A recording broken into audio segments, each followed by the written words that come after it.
call our meeting to order. Sherry, if you could do the roll call, please. Buchan, Yes. Wood, Yes. McEvers, Yes. Evans, Yes. Miller, Here. English. So let's rise for the invocation. We have Pastor Steve Finley with the Church of Christ of Coeur d'Alene with us tonight. Welcome.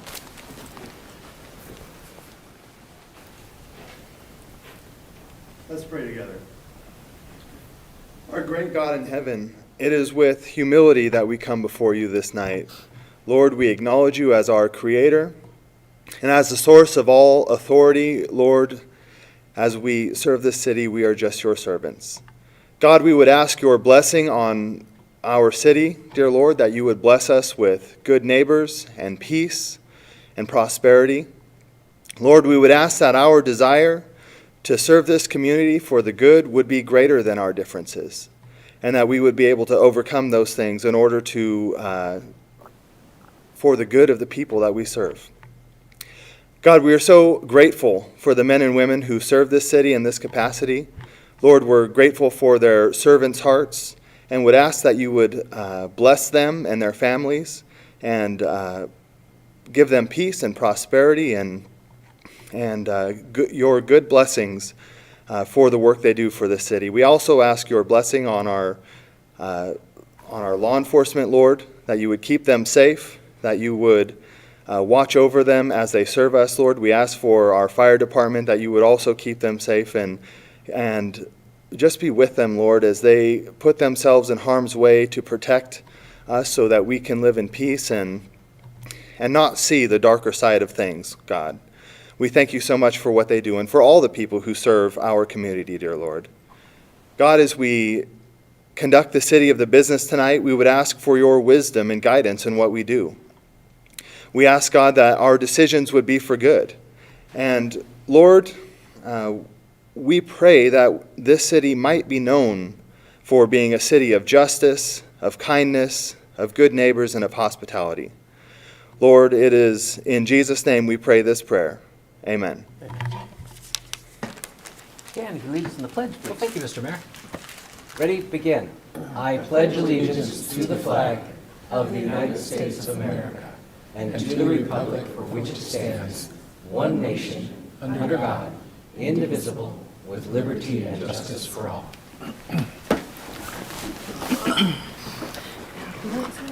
Todd's gonna send you an email. All right, we don't have any amendments to the agenda, so we will go to the presentation. And I have a proclamation to read, and Kathleen Goodwin is with us tonight. Come on up. And so this is National Safe Boating Week, and we are a huge boating community, obviously. So I will read this proclamation, and then Kathleen has some words for us.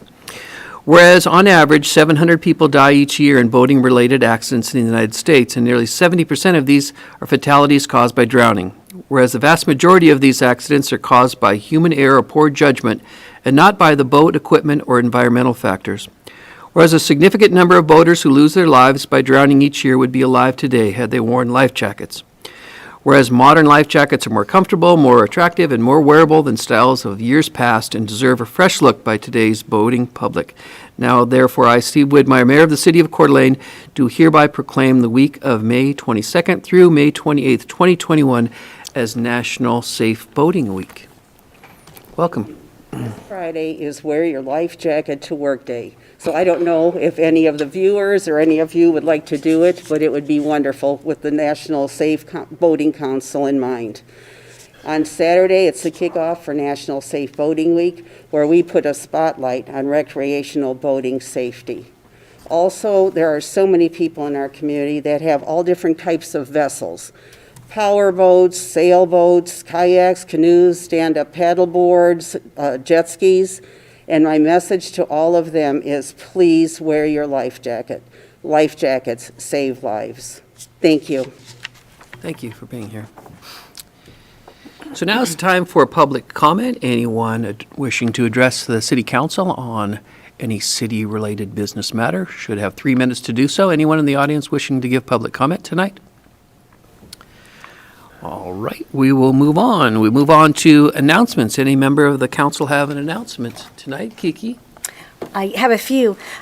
First off, and most importantly, I wanted to thank all of you for your kind wishes. As some of you know, my son was hit by a drunk driver, and he had broken both of his arms. He's at home now, recovering, and he's got a strong will and a big heart, and is very, very appreciative of all the kind words and emails that you all have sent. So he's a musician and an actor and a singer, and he vows to be playing again by Christmas. So that's the update on him.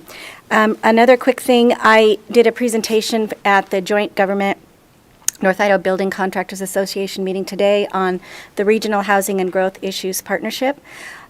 Troy and Hillary both attended to make sure I didn't step out of line and get us in trouble, and so I'm pretty sure I didn't get the cane and pulled off of the dais there, so I think I did okay. It was very well received, a lot of hot topic information, and a lot of people are interested in what's going on there, and I'll keep you all updated as that moves forward. Our next meeting is next Monday, and all of the information is being voluntarily housed at the kmpo.net website. So if you want to know what the agendas are, what the previous conversations were, who's involved in an advisory capacity or the work group, it's all there, posted as quickly as possible.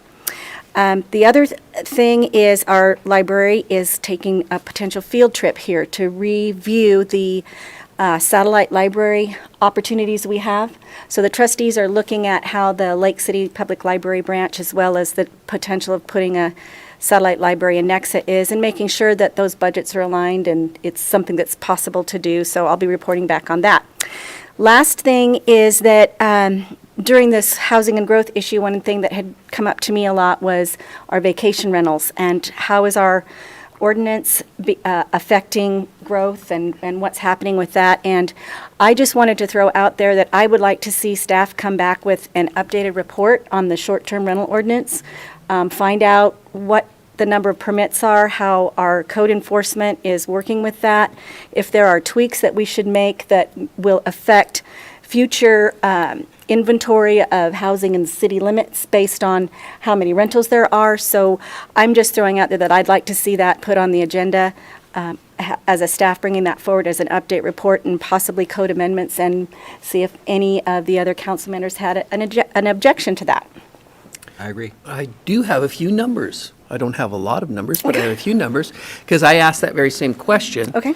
And we went from about 190 vacation rentals for 2 consecutive years, and then we actually dropped to 172, I believe, is the number that we had. So the vacation rentals, although that does affect the rental market for people that want to rent a house, the trend is actually down for at least this year. And I think that's good news for the housing industry, for the rental housing industry, that it's going in that direction. Good. Is there, are those numbers substantial?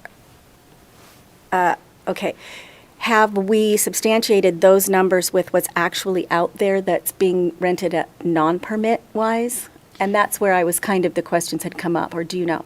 Don't know anything about the non-permitted Okay. vacation rentals. I would imagine there are probably some Okay, out there, but those are just for the ones that were permitted, so we have gone down great. in the other direction a little bit on that. Okay, But it's a good point. We certainly can get an update on that, because Great. that does affect the affordability market. great. I'd love to see that. Thank you. Yeah. That's all I have. Any other member of the council have anything, any announcements tonight? Okay, I do have a couple of appointments. Brad Jordan, who's the Ignite representative to the Parking Commission, and Don Walters, I would like to appoint them to the Parking Commission. Motion to appoint Brad Jordan and Don Walters to the Parking Commission. Second. Motion and second. Any further discussion on that? All those in favor? Aye. Any opposed? That motion is carried. Woody? Mayor, I'd love to approve the consent calendar as presented, including Resolution 21031. Second. Motion and a second to approve the consent calendar. Any further discussion on that? Roll call, please, Sherry. Wood, Yes. Evans, Yes. Miller, Aye. McEvers, Yes. Gookin, Affirmative. Motion carried. We'll move on to our General Services Public Works item tonight. This is Council Bill number 21-1010, approving amendments to the Municipal Code, Section 508170, to allow the sale of alcoholic beverages by a nonprofit theater and to remove the restriction related to the proximity to a park. Renata? Good evening. Yes, I am here with a code amendment proposal for you. We presented this to the General Services Public Works Committee a few weeks back. So just to clarify, this is a code section that started with a request from the Lake City Playhouse Theater. I do have Brooke Woods in the audience. If you have any specific questions for her, we can certainly call her up at some point. But the request was to have incidental operations that would allow for the sale of beer and wine during intermission or during showtime. So we've talked about this for a little while. It kind of went on the back burner during COVID and was revitalized this year.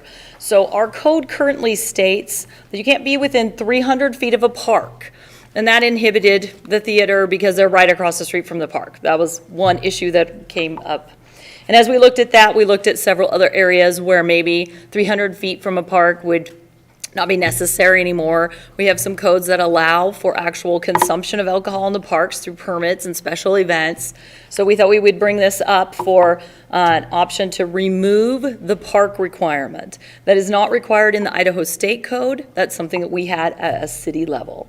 So I did talk with law enforcement, and at this point, they are not supportive of that change. They do have some concerns with the consumption of alcohol near parks. But the other item that was also inhibiting for the Playhouse Theater was in the residential zone. So we thought we could easily add in the exemption as incidental to the operation of a nonprofit theater. So they are the one and only we currently have in town, and this code amendment would allow for that activity. So as you look at our code, it also has this little exemption code in the downtown area. It's been amended a few times. As we were looking at that exemption for the park vicinity, this came up as an interesting outline because we did have some areas right outside of that, just on the other side of 2nd Street, that wanted to come in for consumption on premise, and we were having some difficulty with that 300-foot zone. So it started the conversation. What I put together since General Services and Public Works is just a little bit of a image for you to think about some of our parks that are near commercial zones. So we had about 10 in the city that are near commercial zones. Again, some of these already have build out, like Ramsey. You have the Kroc Center. You may not have commercial interaction that would need that exemption, but just wanted to throw it out there that we do have a few. Not all of them, obviously, are near commercial zones, but there are a few. And East Sherman came up as 2 parks are being created on East Sherman, and anything that comes in newly seeking for consumption of alcohol may also have an issue with that park zone designation. So at this point, I stand for questions and seek your approval. Questions, council questions for Renata? Dan? Thank you, Mr. Mayor. So Renata, this is, first of all, back to the to slide number 2. If you could go to the second slide, which has the code. And so it says, first thing, no person shall sell beer to be consumed. Does that also include wine? Is that implied? Yes. So in our code, we've set up our codes to be kind of mirroring the state code. They have a beer section, a wine section, and an alcohol section, and all of them refer back to this beer section. So. Oh, I see. So that's it. And so this just removes the whole thing, the restriction around any park, for not just theaters, though. Right. Oh, For that's any cool. activity, it still keeps in place that commercial business has to be in a commercial zone, and it still keeps in place that they can't be within 600 feet of those listed residential zones. And what was the police's objection? I think you could call the chief up if you want. I think it was just the potential of having intoxicated people interacting with our park where maybe our children are hanging out, and additional crimes associated with alcohol consumption, or overconsumption, I should say. Thank you. Christie? Chief, do you want to come up and add anything to that? Sure. The theater can always She meant the chief of police. Oh, that's okay. We'll get Brooke's to had you a rough too. day. She already jumped in the lake once. The long story, you'll have to talk to her about it later. Early for her entrance. It's okay, Brooke. We'll get to you. Those theater people. A tough act to follow. I think Renata answered it nicely. We don't know what the future holds, and a bar right next to a playground doesn't sound like a really good idea to us. However, opening this section of code for the playhouse and things of that nature, we don't have any problems with that at all. Okay, well, so when we talked about this in general services, we agreed, the three of us, that we don't want wall-to-wall bars all the way up and down Sherman, or anywhere, but we also wanted to address something that might be antiquated, and if we're already allowing alcohol in the park through permit, it seemed like we weren't having a level playing field. But I don't want to cause grief for law enforcement, No, so. we really don't have any major issues with this as it laid out. Okay, all right, thank you for that. You bet. Woody? Just one question. So this changed, the proximity to a school and a church stays at 300? Yes, that comes from state code. Okay, thank you. Any other questions for Renata? If there weren't any other questions, we'd be looking for council action. Mr. Mayor, I'd like to move to dispense with the rule and read Council Bill 21-1010 once by title only. Second? Motion and a second to dispense the rules. Any discussion on that? Roll call, please. Evans? Yes. Miller? Aye. McEvers? Yes. Guggen? Of course. Wood? Yes, Motion carried. Sherry, if you could read the title, please. An ordinance providing for the amendment of Section 5.08.170 of the Coeur d'Alene Municipal Code related to beer. Limits on areas of sale, providing for the repeal of conflicting ordinances, providing for severability, providing for the publication of a summary of the ordinance, and providing for an effective date thereof.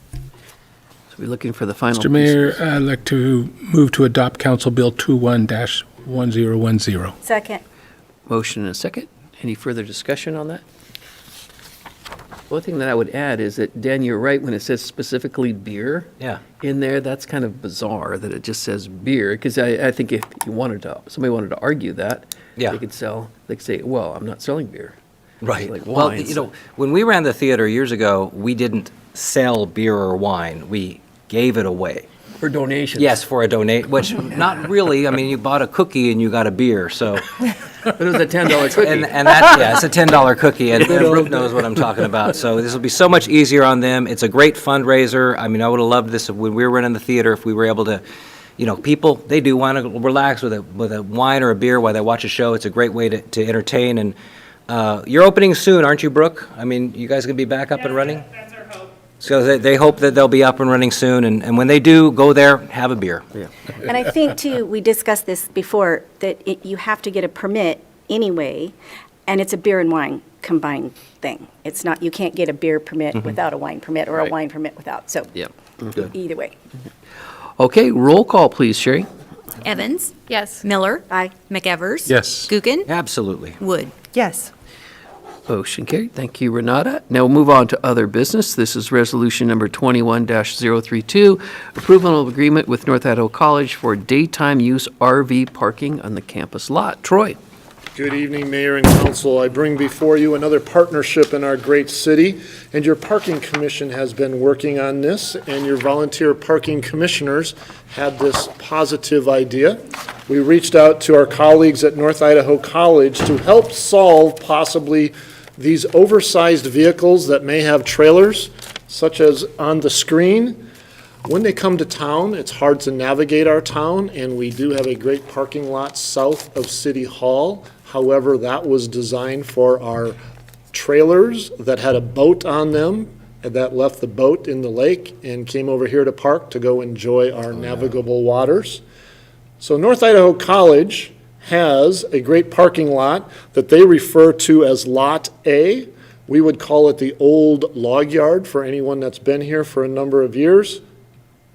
And that is a descriptor of it. It is just off Hubbard Avenue, across from the wastewater treatment plant. The shaded area is proposed to be the oversized parking area. Our engineering team has drawn up some very wide and large spaces that would go in the center of it. We will leave the single car parks that exist out there. You have an amazing streets and engineering department. They would help fluff and buff that lot. It has a asphalt-like surface on it.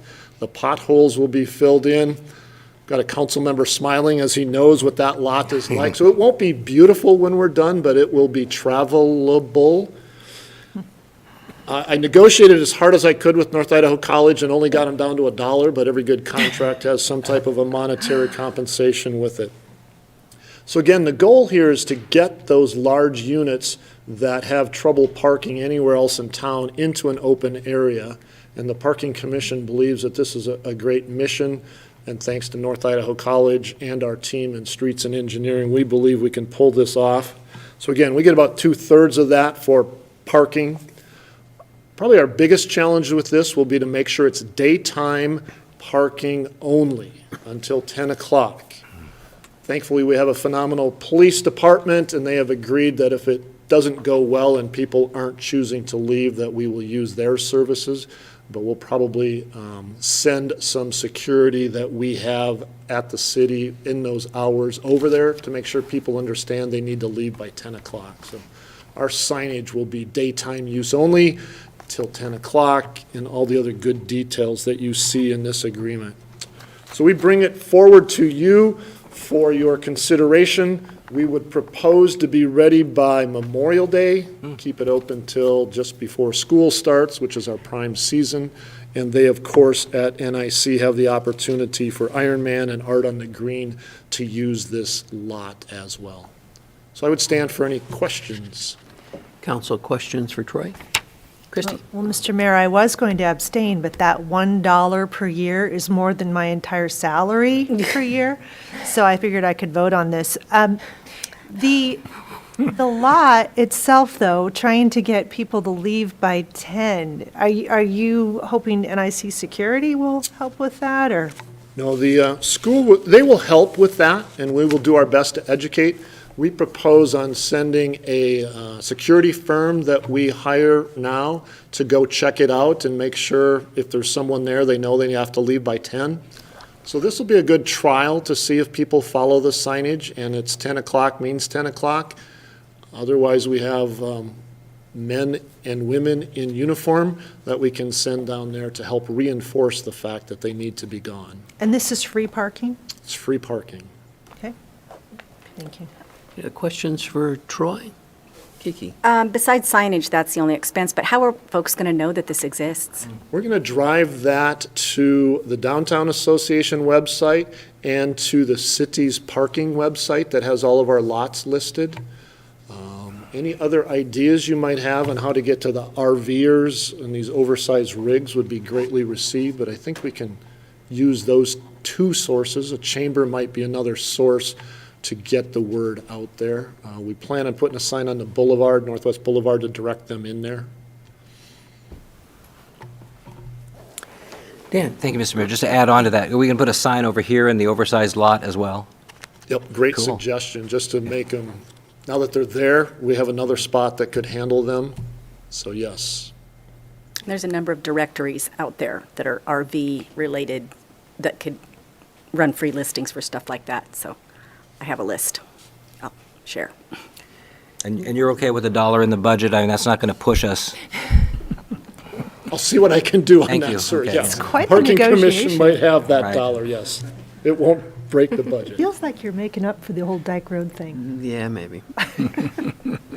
All right, if there are no other questions, be looking for council action.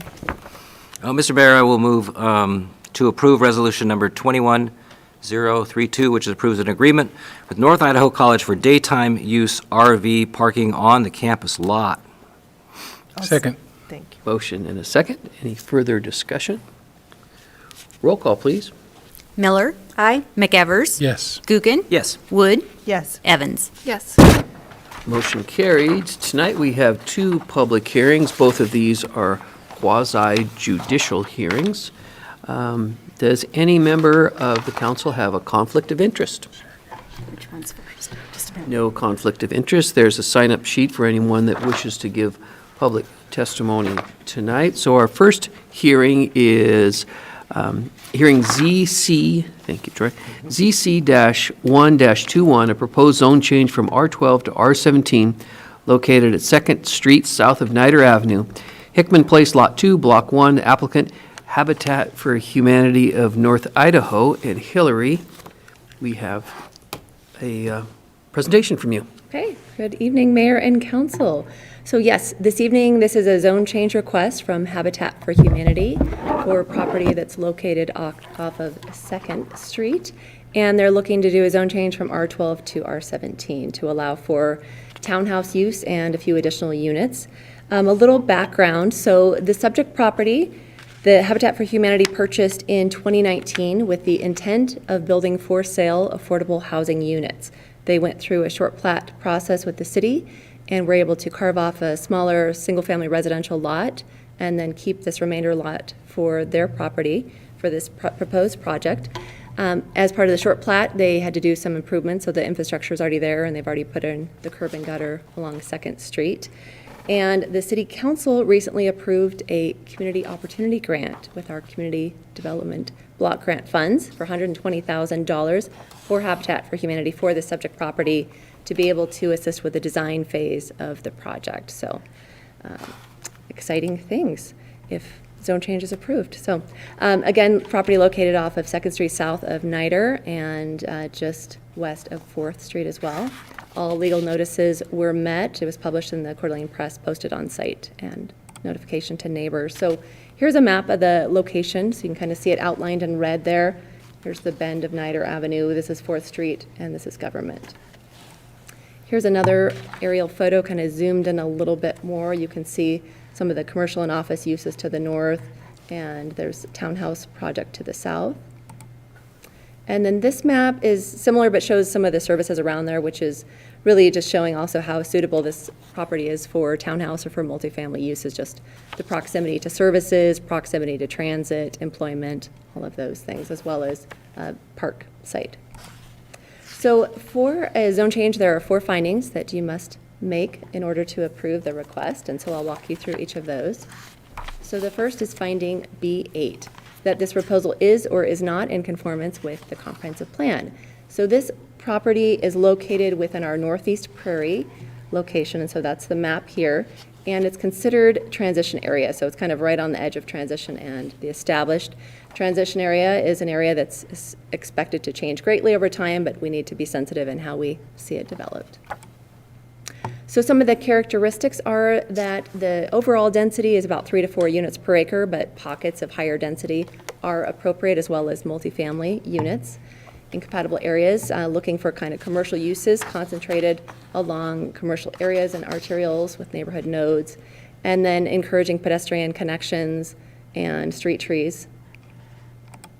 So there are a number of goals and objectives in your staff report that show kind of the compatibility of this project, so you can kind of evaluate those. But some of the ones that were key I put up on the screen here. So you can see the ones related to kind of the natural environment, community design and efficiency, really kind of related to discouraging sprawl and taking advantage of existing infrastructure and uses. Pedestrian and bicycle environment is really taking advantage of proximity to bicycle facilities and sidewalks in the area. Under home environment, kind of again managing growth, compatible scale development, and then of course affordable workforce housing fits really well with this. And then lastly is public participation. Finding B9, that the public facilities and utilities are or are not available and adequate for the proposed use. And as I mentioned with the short plat process, the infrastructure was already put into place. So when city staff reviewed this, there were no concerns. All of the facilities and services are adequate and available. For finding B10, we have to find that the physical characteristics of the site do or do not make it suitable for the request. And the site is largely flat. It's about a 4-foot drop from the west to the east side of the property, so no topographical or other physical constraints that would make it challenging to develop. Here's a topographic map, so you can kind of see that, so kind of dropping from the west to the east. A couple of site photos just to kind of walk you through. So this view is looking from 2nd Street east into the property, and we have the Briarwood Townhomes to the right here, which is south of the property, and some of the office, commercial to the left of the screen, which is to the north. Looking into the interior of the site, right from that curb of 2nd Street. Again, so that same vantage point, but looking south toward those townhouses on 2nd Street. This is looking north on 2nd Street, and Costco is here across Niter. Looking into the site, but kind of toward the commercial office use toward the north. Looking back west across 2nd Street, here is kind of some of the commercial uses that are located in there. And then this is on 4th Street looking north. So you saw on the map kind of there's that little sliver of property that goes out to 4th Street. So this is some of the office and commercial uses. Here's that sliver of land that comes out to 4th Street. So there's this break in the fence. That's the subject property. Same thing, just zoomed in, looking into the site, and then looking back out east toward 4th Street. And then here's kind of within the site, looking again toward kind of that global CDA, the office commercial use to the north. Looking back along a fence line of the property that was carved off, that single-family residential home. And then here's looking toward the south kind of central portion of the property. So there is this abandoned structure on the site. So finding B11, that the proposal would or would not adversely affect the surrounding neighborhood with regard to traffic, neighborhood character, and/or existing land uses. So when our city engineer, Chris Bosley, reviewed this, had no real concerns and indicated it would really only generate 3 to 4 trips per peak hour with the whole project to build out. Surrounding land uses, as you can see, this kind of beigey color is vacant. To the north, these are all commercial uses in red, and to the west, this is vacant. This is a parking lot that supports the commercial use to the west. And then multifamily is townhouses. To the south, we have some single family to the east as well across 4th Street, the single family home that was carved off as well as this lot. And then this is neighborhood commercial at Ichabod and 4th. The zoning map, so this pretty much matches what you just saw for land uses. So this is that neighborhood commercial. This is R12 planned unit development, and then you have the R12 as the green. This lot is zoned R17, but it is a commercial parking lot supporting these uses. And then the red is C17 zoning. So the R17 zoning is intended as a medium and high-density residential zoning district permitting a mix of uses. And you're very familiar with that, and one of the uses allowed is the multifamily housing. And it is suitable in areas that are close to arterials and more intense types of land uses in commercial districts. So noted here are the list of principal uses allowed in the R17 zoning district, and I italicized the multifamily housing. If you're interested, the full list is in the staff report. Zone changes. So this map shows a lot of transition, just like the comp plan designation. You've seen a lot of changes over the years. Zone changes dating back to 1992. They're largely changing into C17 or C17L, and there's been R17 as well. And then most recently in 2016 was that neighborhood commercial district here. So with that, the action alternatives this evening are for council to consider the request and make the appropriate findings to approve, deny, or deny without prejudice. And with that, I would stand for any questions. Thank you, Hillary. Council questions? Woody? So Hillary, the main purpose for the change of zone is? It's twofold. So it's to allow the type of use, because the R12 doesn't allow the townhouse construction, the multifamily. Okay. And then it's also to get a few additional units to make it pencil so we can get more affordable units into the project. Thank you. You're welcome. Any other questions? Christine? Thank you, Mr. Mayor.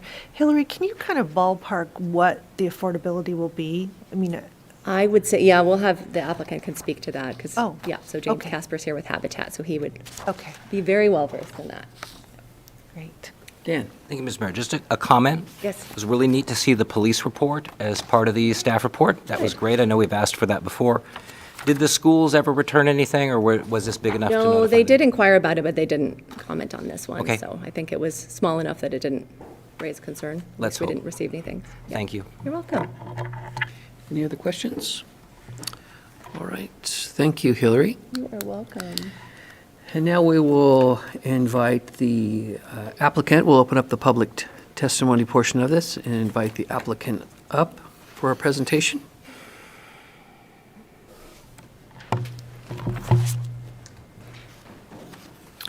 Welcome, and Sherry will get your name and swear you in. Do you swear that the testimony you are about to give will be the truth, the whole truth, and nothing but the truth, so help you God? I do.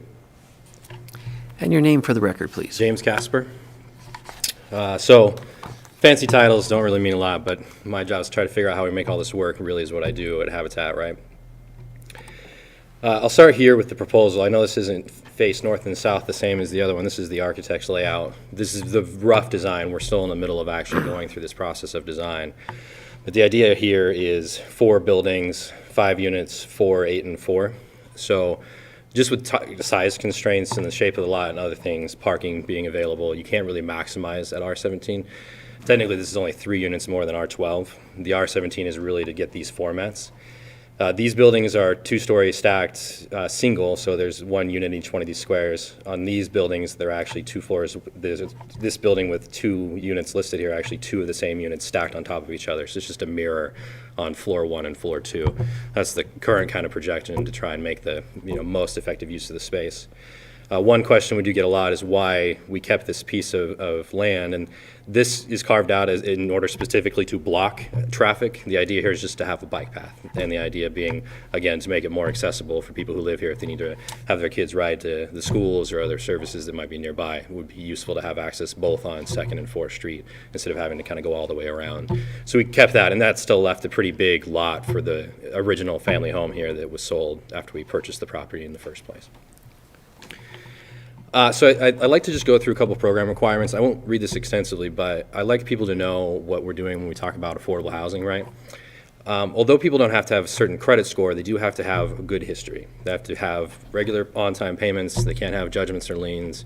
You're not talking about people who are having financial trouble, but they are struggling to be able to afford to buy a house or even to rent. They're really, honestly, stable and responsible people that just need a little bit of help, and especially in today's environment over the last couple of years. We do prioritize people under 60% median income, can go up to 80, has a few extra requirements, but we stick as low as we can in terms of people who need the most help. The thing about 60% median income is it's an interesting number. You try and use something that's objective because you don't have great ways to separate people just on their personal characteristics. So income's kind of a bright line that you can use, but I think we don't talk about what it means. A family of 4 right now with the updated numbers for this year would be at $40,000 a year. That's 60% median income. That's, a single earner making $20 an hour or 2 $10 an hour jobs. Those aren't necessarily unreasonable wages, but it is really hard to get by in this town with the real estate prices and rental prices in that, pay category, that earning category. The other thing about these properties that's now unique with the update to the Habitat model is the land trust functionality. There's a couple reasons for that. We want to, in this style and format of construction, keep a long-term relationship with the property. In the past, when we were building single-family homes, it's not really a lot of relationship. Once you build the home, sell it to somebody, they're a regular homeowner, they kind of do whatever they want. And those houses really weren't well protected from going back to the speculative market. In the condo structure with the land trust, we have much more legal authority because of the permanent ownership of the land and deed restrictions to enforce affordability over time. The last single-family home we built in Post Falls, the appraisal price in late 2018 was, I think, $165,000. Today, that house might sell for $275,000, $300,000. It's just tough when you're giving full access to the market. It's designed for people to help grow their personal wealth. The idea is ownership and to be able to build up something, but that turns into like a small lottery as opposed to stable, wealth creation through ownership.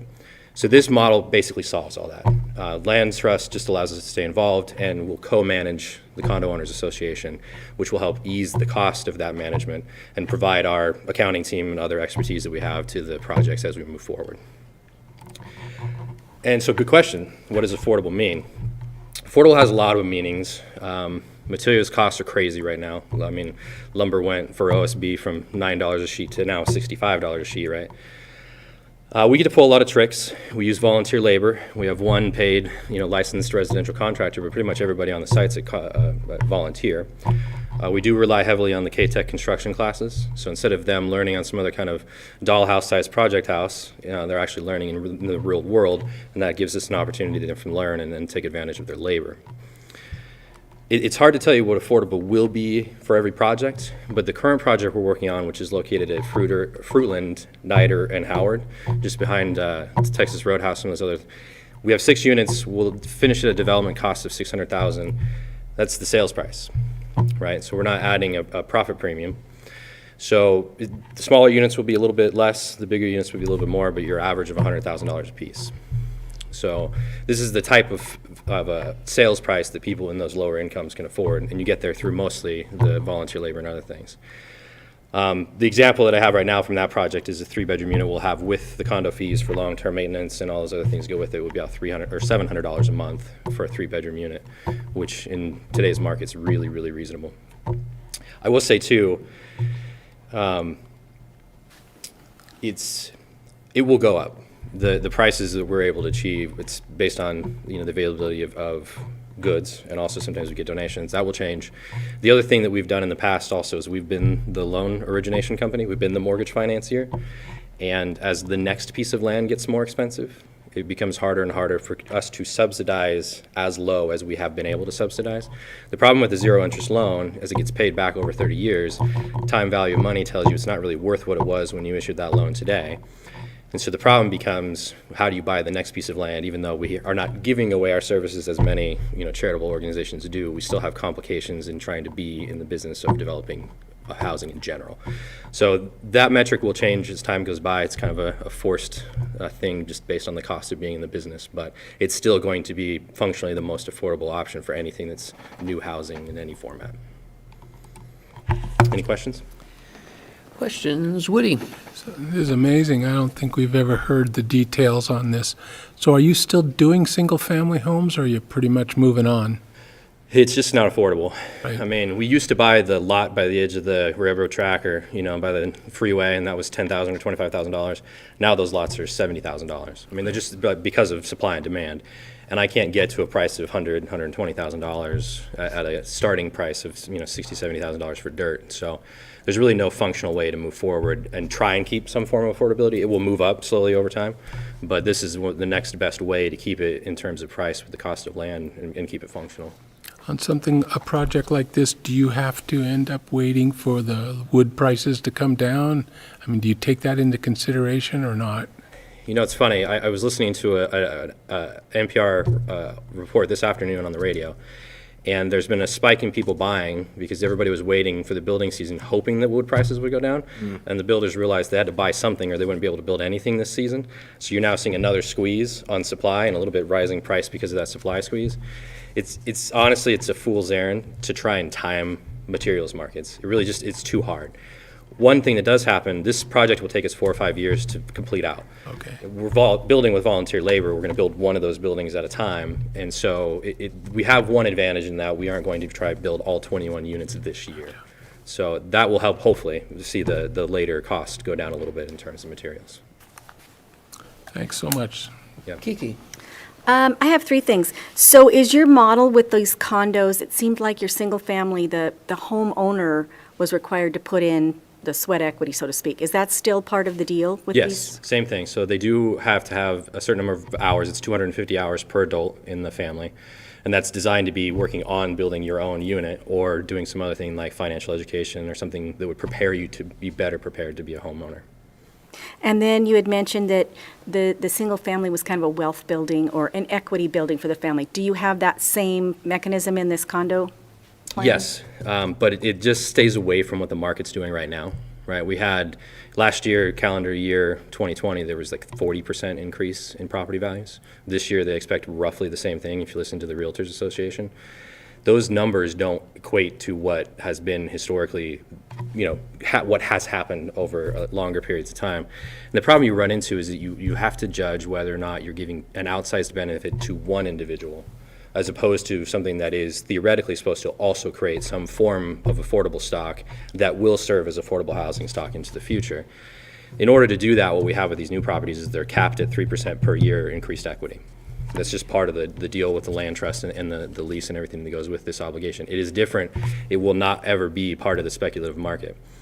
And they're still getting a whole lot of other subsidy, right? If you count in how much they're saving off of rent, plus the other payment savings and all those other things, like what they should be able to do is take some of that extra money, save it up, and if they want to move on to something that is a regular market house, plan for that 5 or 10 years later. I mean, that's a natural, thing to happen in most housing situations. People have things that change and move on anyway, right?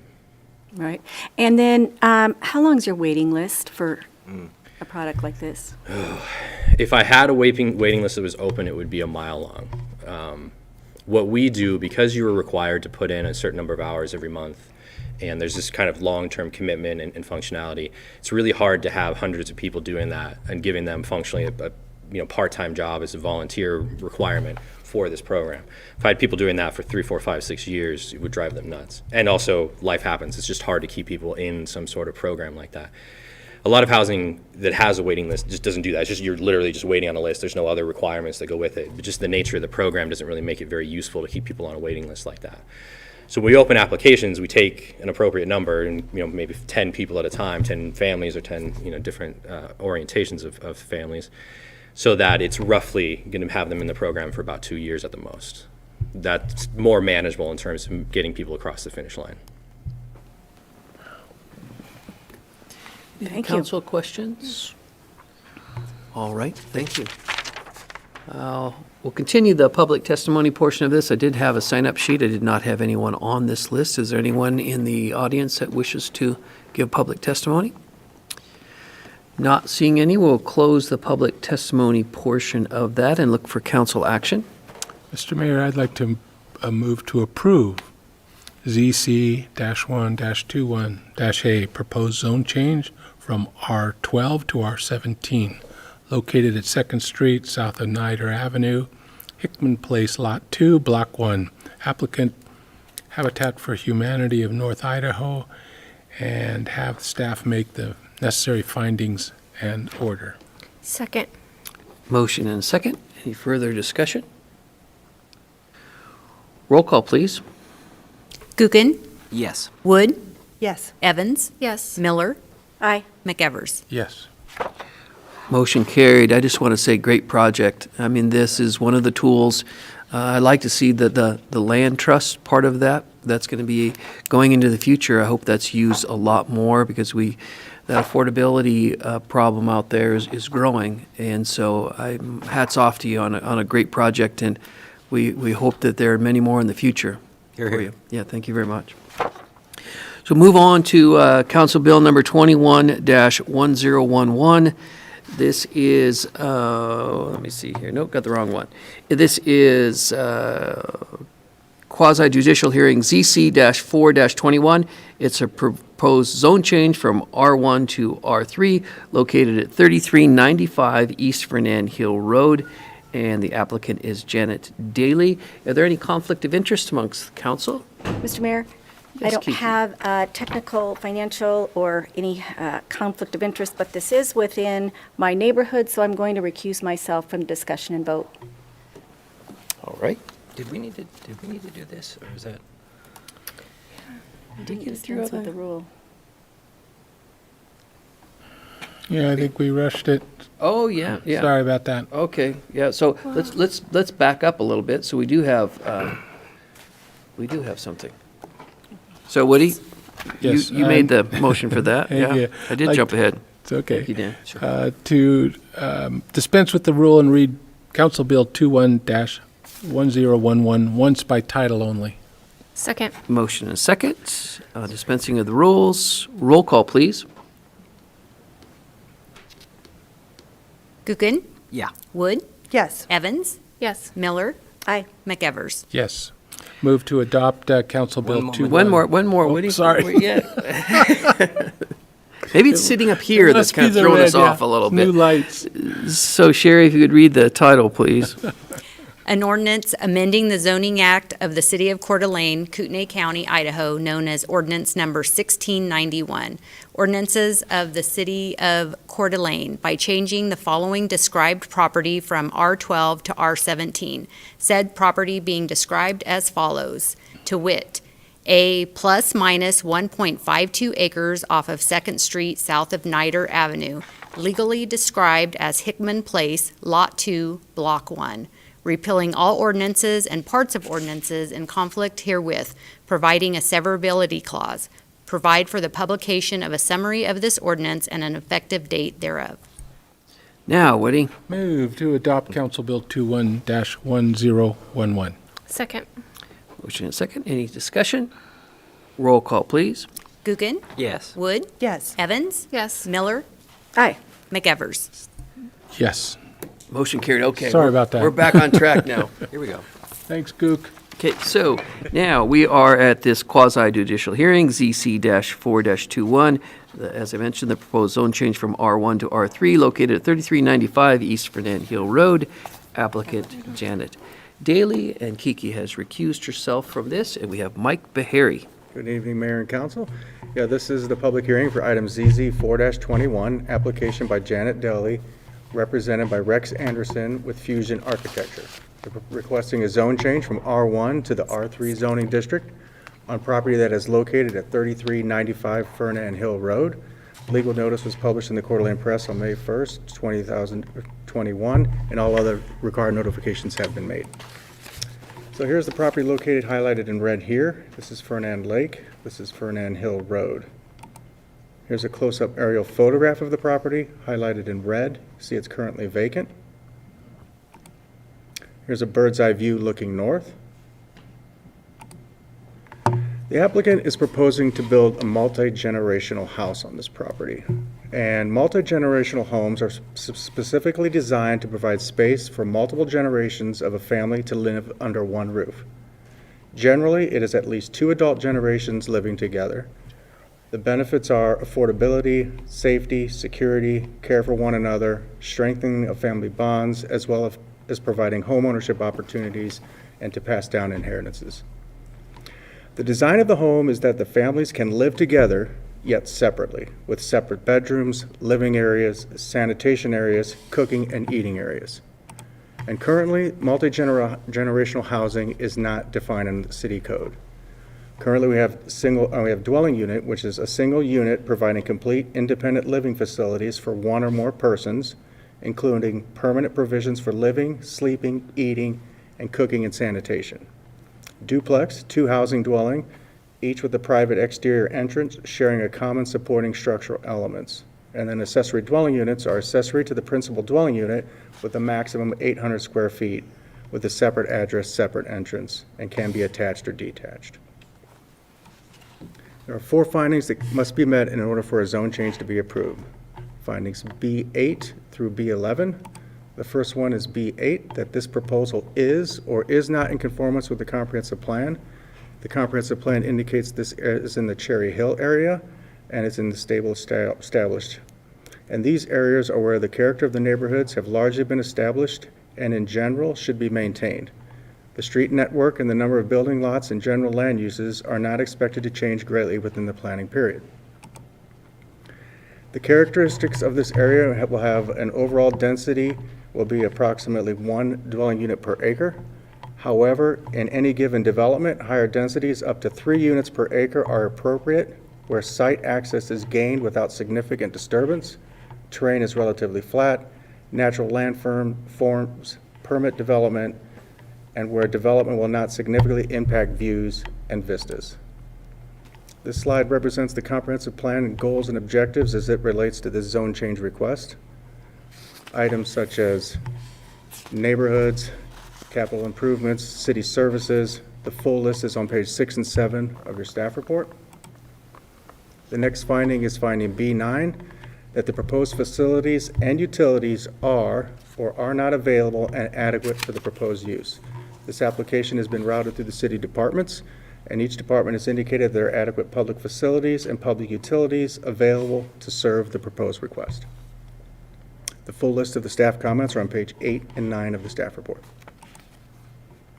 The next finding is finding B10, that the physical characteristics of the site do or do not make it suitable for the request at this time. The site is sloping with a drop in elevations toward the south and west part of the property. There are no topographical or physical constraints that would make the subject property unsuitable change of the zoning from R1 to R3. And here's a topographic map indicating the topography. You see that it's higher on the northern part and it slopes to the south and to the west. Mike, what are the, is that 5-foot? These are lines? 5-foot contours. Okay, thank Yep. you. The next 5 slides are site photos of the subject site. This is standing on the south side of Fernan Hill Road, looking north through the property. This is looking west along Fernan Hill Road. This is the entrance to the property. And this is standing on that driveway entrance looking north into the property. This is standing on the center of the property looking southwest. And this is completely at the northern part of the property looking south. The last finding is finding B11, that the proposal would or would not adversely affect the surrounding neighborhood with regard to traffic, neighborhood character, and/or existing land uses. The city engineer has indicated that the increase in traffic for this proposed use is expected to be negligible, and the Streets and Engineering Department has no objections to the zone change as proposed. Here's a zoning map illustrating the surrounding zoning. As you can see, there's R1 to the east, a lot to the west is R1, but predominantly the surrounding zoning is R3. Proposed R3 zoning district is intended as a residential area that permits single-family detached housing at a density of 3 units per gross acre. This district is intended for those areas of the city that are developed at this density because the factors such as vehicular access, topography, flood hazard, and landslide hazard. A maximum of 2 dwelling units are allowed per lot, provided the lot meets the minimum lot square footage for 2 units, and each dwelling unit meets the minimum yard setback requirements. This is the primary reason the applicant is coming forward, is for this one right here. The 2 dwelling unit max is allowed in the R1 as well, and the minimum lot size is 34,500 square feet, which you would need 69,000 square feet to build this multi-generational house. And this lot is 68,000 and change, so it's just shy, it's a couple hundred square feet of making it to do it in the R1. So they're proposing the R3 to allow them, it lowers the minimum lot square footage requirement and will allow them to do this multi-generational house. But it would not allow them to split the lot, because in the R3 you need 75 feet of road frontage, and this lot has 68 feet, so it can never be split for additional lots. So the max this lot is never going to have is 2 lots, two units. Mike, I have a question if I could. Yeah. What is considered a dwelling unit? When you say 1 or 2? We went over the definition. I'll go Sorry. over the dwelling unit is a single unit providing complete independent living facilities for 1 or more persons, including permanent provisions for living, sleeping, eating, cooking, and sanitary. So if you have those 4 things that are all tied together, then that is a dwelling unit. So you can't have an apartment in a house, in a single house. Is that what that says? That's 1 unit. So you can do the ADU or the duplex. Our code does not allow for the and ADUs are allowed in size, but you can only do a max of 800 square feet. But if you had the lot square footage, you can do 2 houses. So if you had the 69,000 square foot on the lot size, they could do 2 houses on the site. Okay, Together or not together. thank you. And then the following is a list of the principal uses that are permitted in the R3 district: single-family detached housing, public recreation, neighborhood recreation, home occupation. The full R3 district information is on page 15 and 16 of the staff report. And the surrounding land uses are predominantly single-family. And zone changes in the vicinity, as you can see, there's just 1 zone change in 2014. This was from R3 to R8 and R17. And the decision point tonight is provide a decision regarding the proposed zone change from R1 to R3 on approximately 1.57 acres. And you'll need to consider this request and make appropriate findings to approve, deny, or deny without prejudice. And that concludes my presentation. Questions for Mike? Dan? Thank you, Mr. Mayor. So, Mike, multi-generational is not defined in our code. That's correct. but our code says you can't have a house that has 2 kitchens and 2 bathrooms and 2 separate living areas. That's correct. It does. Well, it says, it defines dwelling unit, so it defines one. So if you have those 4 things, then you have to have it twice. That's either a duplex, if it's just shared wall, or it's 2 houses. So if I built a big-ass house and I have a kitchen at one end and a kitchen at the other end, you wouldn't let me do that? Well, it's not just the kitchen. It would have to be separate living areas too with the shower. It kind of breaks down those 4 things. So if you had 2 showers, it doesn't matter. Is the problem that they asked? I mean, why didn't they just build it anyway? And well, they came through with the building permit and staff caught it. And staff found that there was 2 living areas, it looked like a duplex, it looked like 2 units, 2 dwelling units on one property. And they owned up to it? They didn't say, oh, no, that's not the intent. If they said, oh, no, that's not the intent, would they have gotten away with it? They would have to change their plans to resubmit it, and they did not want to do that. They wanted to come forward to allow this multi-generational facility, and our code doesn't address that at this point. Can we, The applicant's here to address what. yeah, I understand. Yep. Mr. Gridley, is there any way we can address that in our code, or would that be a can of worms we don't want to go into? I mean, regarding the code that defines what a dwelling unit is. You can certainly do that, create the definition that you want. Because it runs through the code, we want to be very careful about how we define that and if there are unintended consequences by redefining it. But yeah, I think you can do that. Thank you. So what's the square footage of the house? Do you know off the top of your head, Mike? I mean, It's over 800 square feet. I think the applicant can dive into that. I mean, of the whole dwelling, because we don't have anything that defines what a multi-generational house is. I think it's cool. I really do. But another question, and maybe Hillary can answer this, is this going to be something that's going to be in our upcoming comp plan? It is going to be in our upcoming comp plan. We're going to address it in action items to address different types of housing, such as infill and maybe multi-generational and other types of housing that we can look towards the future to bring into Coeur d'Alene. So could it be possible that if the applicant waited a while, for lumber to come down, wink, and then when we got our new comp plan in place, could this happen in an R1? Or actually, whatever we call it? It would not. It would just give us guidance to change the code. So then we'd have to do a code amendment to change the code to allow for multi-general, and that could take 6 to 8 months to do a code change, and the applicants, I think, are ready to build tomorrow. I guess we can ask them that question. Because what I'm trying to do is try to see if there's a way to do this without doing the rezone, and just let them build what they want to build. At a staff level, we vetted that through with the applicant and other city departments and trying to have a discussion about this before we even brought this forward to the city council. Thank you. Yep. Christie. Thank you, Mr. Mayor. Well, isn't it really, couldn't you just build a mega mansion? Isn't it kind of the same thing? I mean, I don't know how big it's going to be, but if it's going to serve 2 homes. I think what I'm confused about the separate kitchens and separate sleeping areas. I know people with 2 full kitchens, and it's not a duplex. It's not the kitchens, it's the unit. It's a whole separate unit. So they're building 2 homes on this property, not just. They're connected. With the breezeway. With a breezeway, Yeah. okay. So.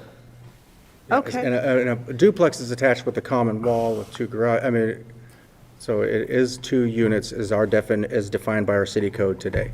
I'd like to do that with my But kids. I had one of those in the county. I mean, the first house we bought here was that same thing. It was basically 2 houses with a breezeway. Yeah. And, 2 kitchens, 2 living areas, and so we don't allow that at all unless it's we don't allow it in an R1, or is that it? Well, Just not an R1? You're allowed to do an ADU, which is the 2 units, with the 2 separate kitchens, 2 separate living areas, sleeping areas. They're totally separate units. So we allow the ADUs, we allow duplexes, we do not allow multi-generational, which is 2 units within one. So. We don't allow it in R1. In the R1. R1, But we okay. could modify. I mean, if they had 600 square feet, they would be able to do that today and that would You mean just on the lot size? on the lot size. So that's really the That's the pinch key here. to this. So if we reduce the lot size going into R3, they get the permit started and they're ready to go. And why wasn't that approach chosen?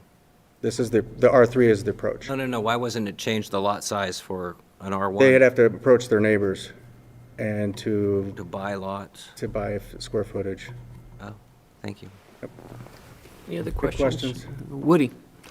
So if we ever go with multi-generational, does that mean you can't rent that out as a separate unit? And then how do we police that? We don't regulate that as far as the renting out of the unit. Unless it's a short-term, then they'll have to apply for a short-term rental permit. So that's permitted. Thanks. Any other questions? Amy? So just to be clear, moving forward, the definition of multi-generational will be two separate buildings connected by, It's one building, and it's all within the one building. So thought the you hou- just the said it people are was- living together, but they're separate, but they're together. So they can go and live in an apartment or a little suite by themselves as long as they want. If they ever want to come and visit, they just open a door and walk in. And what they did, can- excuse me, sorry. What did I misunderstand when they are connected by a breezeway? Well, this specific one is by a Okay, breezeway. got it. Yes, sorry. Thank you. My brain's still cooking here, Mr. Mayor. Is there one sewer hookup, one water hookup, one electrical hookup for the entire unit, for the entire building? The sewer and water, I'm not for sure about the electrical, but for sure one for that. Because it seems to me that if there's like one sewer hookup, one water hookup, one electrical, that's one building, that's one unit. It doesn't matter what's really going on inside. They can Well, have 5 kitchens. Yeah. I mean, I don't, but that's our own code we're fighting with, right? And a duplex, you can do one lateral, one water, Yeah, thank you. so. Any other questions And for ADU, Mike? you could do one, so, in a house. I think that's it for now. Okay, There may good be question. more later. All right. So we'll open up the public testimony portion of this, and we will ask the applicant to come up and see if they have anything to add to this. I was gonna try to get him set up, but I guess.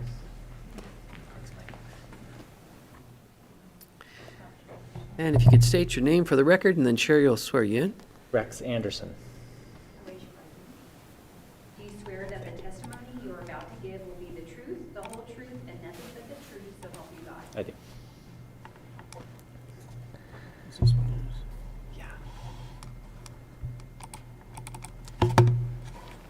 So, as I stated, my name is Rex Anderson, and I'm the owner of Fusion Architecture, and the architect for this project. And I've been working with Aaron and Janet Daly for the last year about this project. And I guess first off, I'd like to just kind of address the fact that we came to Mike and Hillary, with submitting our drawings, and it came to them saying, okay, you have 2 kitchens here, we need to address this. And they were very proactive in trying to find a strategic way for us to accomplish this, and really kind of worked with the code to try and find a vehicle for us to make this happen.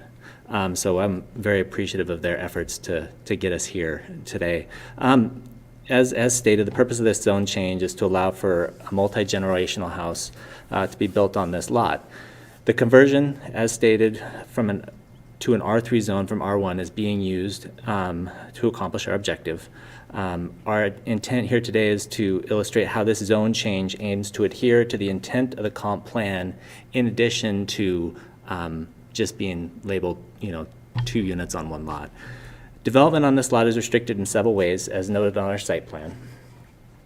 As you'll notice, all of the bright green illustrates the R3 zones that are currently surrounding this lot.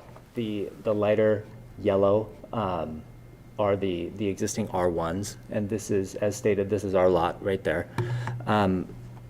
Multi-generational development allows for, in this case, Janet Daly, the mother, to age in place alongside her daughter, while still maintaining a lot of the independence and comforts of a home. The size and scale of the house that we're designing is all intended, as has been discussed, the breezeway for the house is to really fit into the surrounding context of the neighboring houses in the neighborhood. So it's not going to stand out as, people are going to identify this as the, multi-generational house. The functionality of this home, it's going to look like a house. It's just, like I said, 2 kitchens is really what it came down to. Upon acceptance of conversion to the proposed R3 development on this lot to one area of the lot will appear as one structure from most vantage points of the site. As you can tell, the development on this lot will be towards the back of the site and standing down on Fernan Hill Road. All that's going to be apparent to you is that this is one house. And that's, I guess, the bottom line for a lot of this is it comes down to one kitchen, and this is one house. Conversion to an R3 zone for this lot will not create opportunity for future dense development on this site. As Mike said, lot frontage for this lot is 68 feet, which would prevent any additional dwelling units to be built on this lot. The applicants intended to develop use. The applicants intended developed use fall in line with the Cherry Hill development goals as well as the comprehensive plan goals. Objectives 1.10 to protect the hillside and natural topography. A lot of areas could have, 2 separate houses could have been built on this lot, and they decided to build in one dense area on the site. Additionally, as noted in the staff report, there are no objectives for sewer, water, fire, police, or traffic for this development. Okay. Questions? Woody, go ahead. Let me find my place. I was trying to look for pictures of that without all the colors on it. So here is the location for the development on the lot. These are view corridor easements for other parcels farther to the east. Okay, that helps. One of my questions was, what impact, if this goes R3, and it looks like R3 is across the road and to the west or to the east? Well, to the west, right? The other R3 developments? Just there to the west, correct? All of these below are R3. Right. All of this up here in the upper left is R3, and then 2 lots away is an R3. And that the two lots away, R3, looks like about the same frontage as yours, but it has more, so it could theoretically build more than one house on it. It has dual frontage. It has frontage along this street as well. Okay. So my question would be, what's the impact on those 3 people next to you going east? They look like they have bigger parcels. To the east. And you did those view corridors? Yeah, the design for this house was also strategic so that it would fit, within those view corridors. There's trees on the north end of the lot here, which we're protecting those. The blue illustrating the view corridors, it was strategic to put it right up here, right up against the view easement in order to not to encroach that. There is potential for that to happen down here, although it wasn't as good of a candidate as far as capturing the views on the site. I'm struggling with, I think it's a great idea and everything. I guess I worry about the neighbors because they're kind of in the country up there. It just seems like there should be a way that we can, rather than changing the zoning, can you just make a one-time thing so it doesn't impact the property forevermore? Even though you said theoretically it can't put another building on it because of the frontage, is that correct? That's correct. The footprint for the house is only 3,000 square feet for this use. It's not going to appear bigger than a typical house. It's a dense development on the lot, and the lot wouldn't be allowed to be split. And so this would be the development on the site. No, I get it. It just seems like a tough way to have to do something for 100 square feet, that we have to jump through all these hoops. And to address what Mike had stated before, is that we did submit, and given the not knowing what we should do to address the second kitchen, let's submit and see, because we had the same opinion that you did, is that I feel like there's got to be other houses in Coeur d'Alene that have 2 kitchens, and so when that came up, it was we, instead of, changing the plan, it was put our cards on the table and how do we accomplish this? So. Other council questions?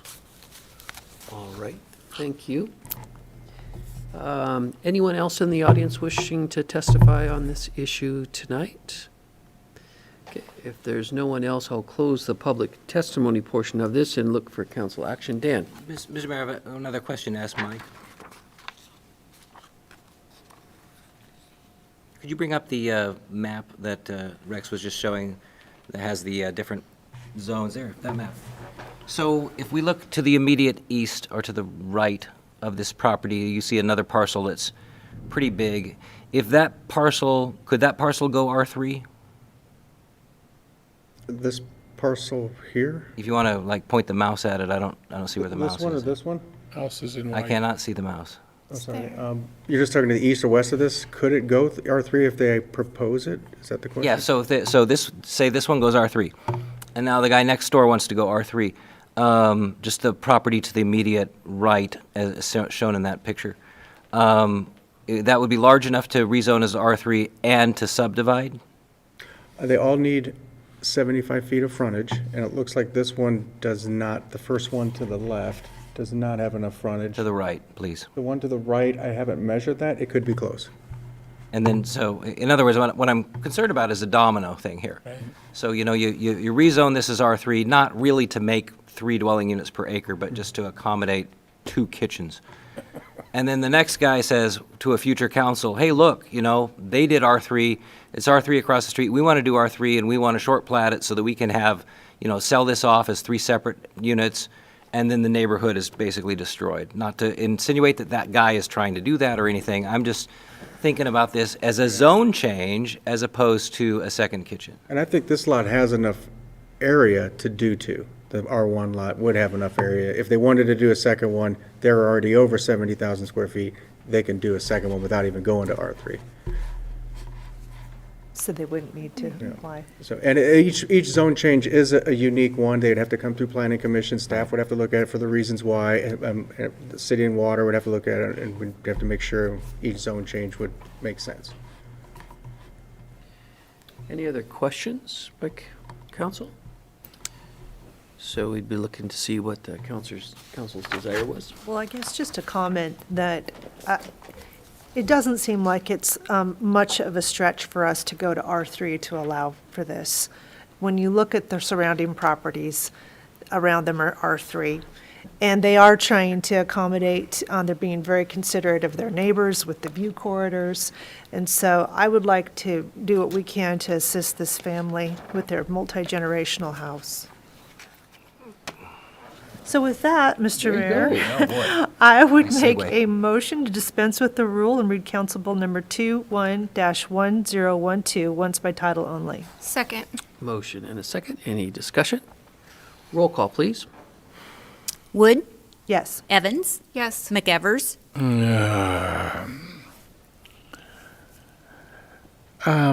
We're just I'm dispensing. going to, but Yeah, we're we're just going to read the dispensing title. rules, yeah. Okay, yes, thank you. Guggen? Yeah. Okay, so that carries. Would you read the title, please, Sherry? An ordinance amending the zoning act of the City of Coeur d'Alene, Kootenai County, Idaho, known as Ordinance Number 1691.